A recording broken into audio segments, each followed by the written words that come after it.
Hey, friendo, Steve here. And Larson. And welcome back to Going In Raw News Brief. Before we start today, Larson, we have an ad to read. Today's episode of Going In Raw News Brief is brought to you by Friendo Club Masks.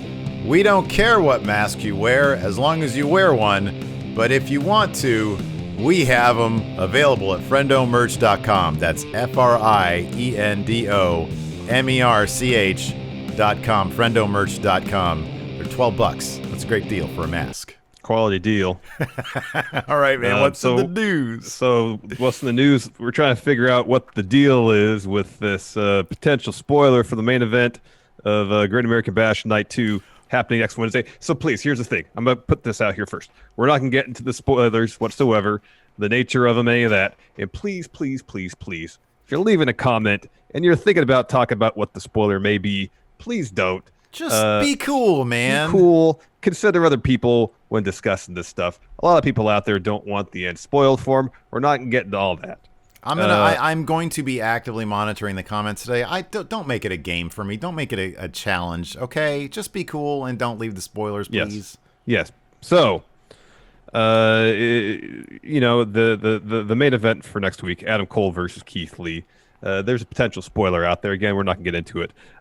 But NXT trainee EJ Nduka threw a bit of doubt as to whether the spoiler that was leaked was actually a spoiler at all. So yesterday, EJ tweeted out, quote, "We don't run a sloppy shop." Hey, that alone gives credence to Meltzer reporting that WWE officials were pissed off that Taz said they run a sloppy shop. That is so funny that somebody was upset about that. So go ahead. So he continues, 2 endings, 2 stories, find out next week. And then a couple minutes later, he tweeted this, quote, "LMAO, how are you going to tell me what I know? There's a reason why we do as well as we do. Don't believe everything you see." Now, the word is, so do we remember which member of Indus did the spoil? It was on his IG story. No, I don't recall. Apparently, officials are pretty pissed off about that. Understandably. Too. Not surprisingly. Understandably. Yeah, hopefully that guy gets to keep his job. But oh boy, man, that's a big potentially no-no. A huge mistake. Yes. Indus oversharing. Anyways, you just want to make that joke. So, anyways, I love that joke. We had heard throughout the taping of WrestleMania the possibility of them doing multiple endings to matches potentially to avoid leaks. Mm-hmm. So whether they actually did shoot 2 endings to the match, who knows? Who knows if they're going to, in light of this, maybe kind of go back, maybe try to shoot something else. Ugh. I don't know. But it's ultimately going to be a huge bummer. I can't go down that road. Sorry. It's a bummer this potential spoiler got out. So regardless of the outcome of the match, because it could mean they have to do more work down the line. I love when you start digging yourself. I do the same thing. You start digging yourself into a hole of talking, and you keep digging and digging and digging. It is a bummer that the spoiler got out. It's a bummer if they have to go back and shoot anything else. I doubt either of those things are going to happen. Look, man, a lot of people are talking about this right now. I doubt they did 2 different endings. They're probably not going to reshoot anything. And so, yeah, I think that this is going to be, I don't know that this is the case necessarily, but it might actually be the kind of thing where it's going to get people to tune in even more than they might have in the Entirely first place. Possible. You think back to 2012 when Brock showed back up, rather than have the surprise play out on the show, they tweeted he was there because people might go on Twitter like, "Oh man, Brock's on Raw tonight. That gets me excited to watch Raw." Yeah. Yeah, you can even go back as far as the Attitude Era when Tony Schiavone mentioned Mankind winning the titles. That caused 500,000 people to hop over to the other channel. So, I don't think for a second they wanted this to happen.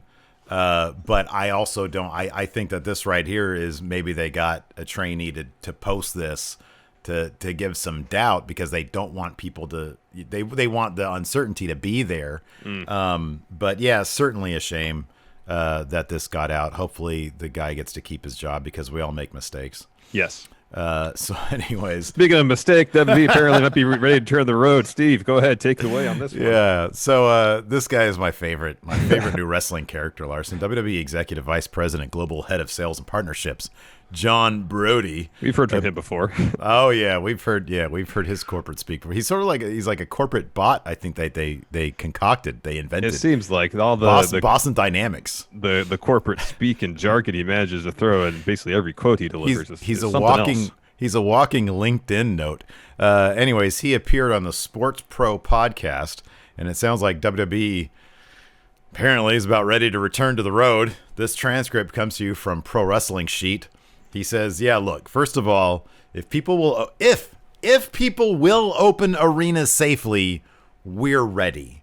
Our chairman and CEO, Vince McMahon, has said we're ready to go and entertain and put smiles on people's faces. So we look forward to the next step in the transition. That ain't gonna happen. I mean, look, to be honest, he clarifies here. If people will open arenas safely, and that's the thing."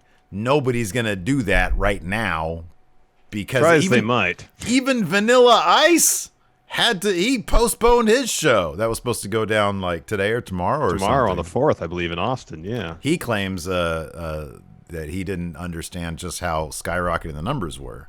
Glad that he educated himself before they went ahead with this. Mm-hmm. You know, we can't all be expected maybe to be keeping minute-to-minute updates on this stuff, but he educated himself, and then after doing so, made the wise choice.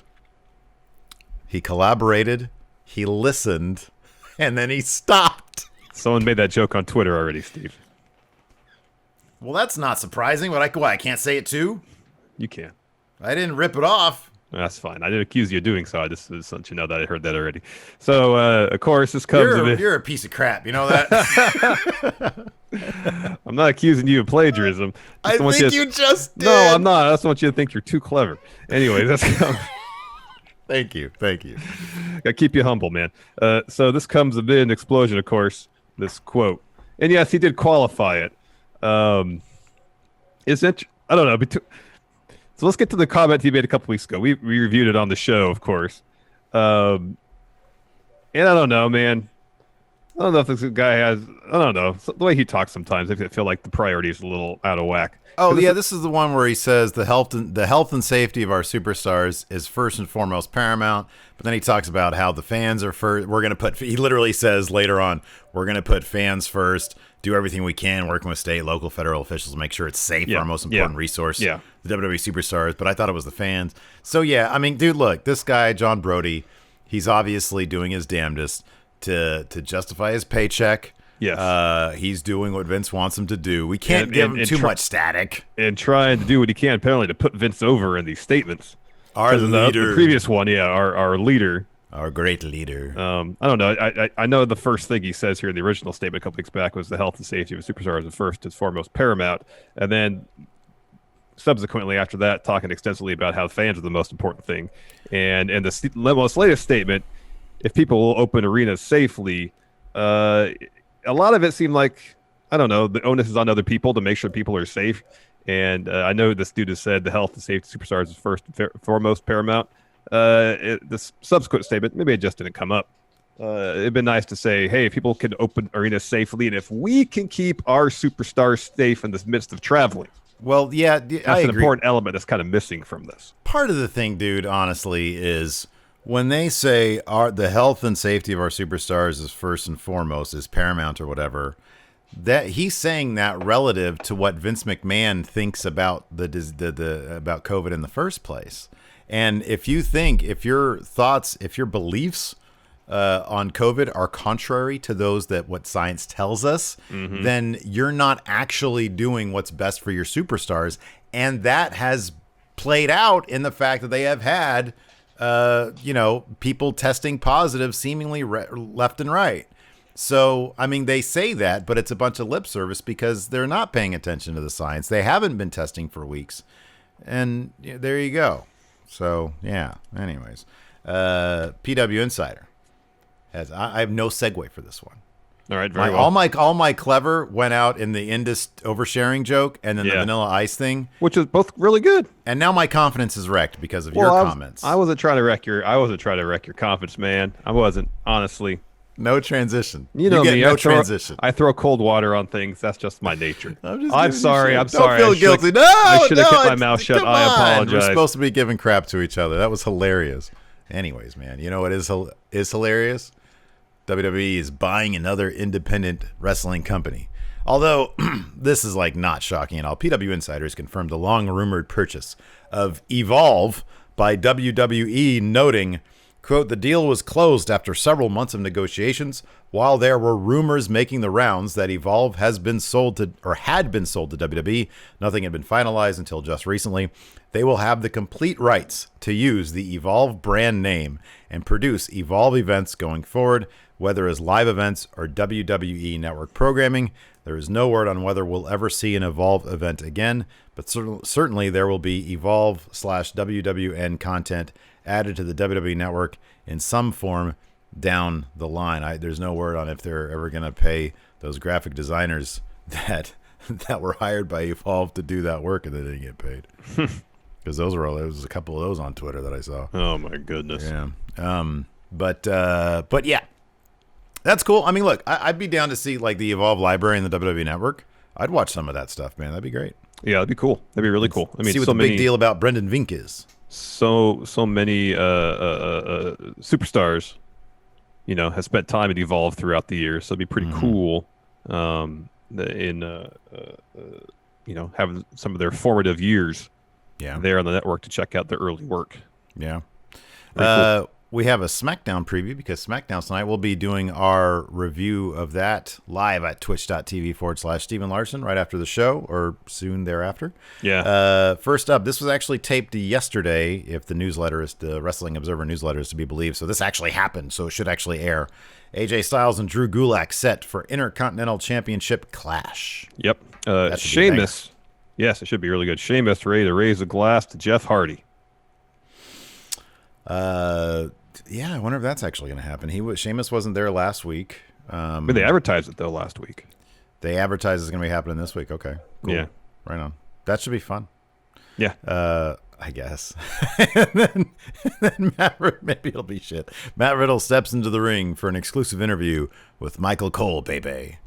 So that's cool. That's cool. That's fantastic. Hopefully, it's a good episode. Yeah, hope so. Thanks everybody for tuning in. We appreciate it. Buy your Friendo Club mask at friendomerch.com. Yes. I hope you don't feel bad now about making me feel bad. No, I do. You know I was saying it in jest. You were saying it in jest. It's real easy to make me feel bad, Oh, no. Now it's back on me. I got to get out of here. Thanks, everybody, for tuning in. We appreciate it. Till next time, we'll talk to you later. Goodbye.